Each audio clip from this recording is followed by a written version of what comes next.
Il y a eu énormément d'efforts pour pouvoir équiper les forces de défense et de sécurité du Mali, qui ont remporté des succès éclatants sur le terrain, qui ont défait et éliminé des groupes terroristes, y compris des chefs de groupes terroristes. Et sur le terrain, aujourd'hui, les groupes terroristes ne tiennent pas face à la puissance de feu des forces de défense et de sécurité du Mali, ce qui les a contraints à changer de stratégie pour aujourd'hui s'attaquer à des cibles plus molles.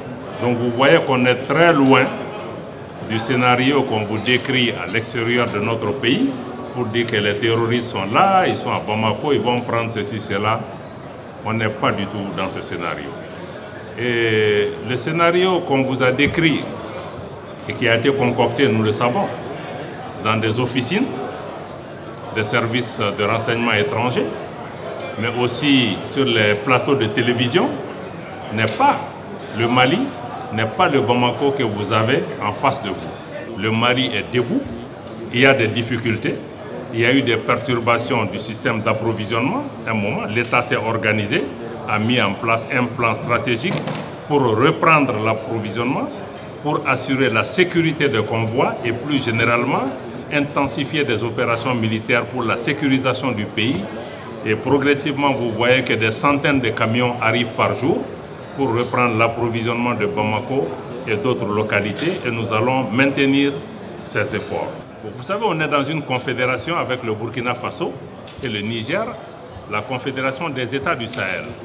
Donc nous n'avons pas besoin de dire que nous allons demander l'aide du Burkina, Nous travaillons ensemble, nous vivons ensemble, nous nous battons ensemble et nous faisons face ensemble à ces difficultés. Parce que nous sommes convaincus que les difficultés que nous traversons n'ont pas d'autre motivation que le choix de nos pays de briser la chaîne de la dépendance, de briser la chaîne de l'assujettissement, de la domination coloniale ou de la domination par des pays voisins. Et aujourd'hui, nous sommes sur la marche de la dignité de nos pays.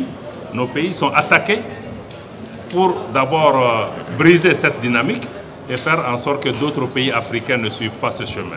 Et ça, nous avons compris ce message politique qui est derrière, et cela ne peut que conforter notre détermination. Parce qu'aujourd'hui, les journalistes, ceux qui sont dans la désinformation, certains journalistes, certains plateaux de télévision doivent comprendre que le sort du Mali, le sort des Maliens, la destinée des peuples de l'AES ne va pas se dessiner sur des plateaux de télévision ou dans des services de renseignement étrangers. Ça va se dessiner ici, par nos populations, par les dirigeants de ces pays qui n'acceptent pas cet assujettissement.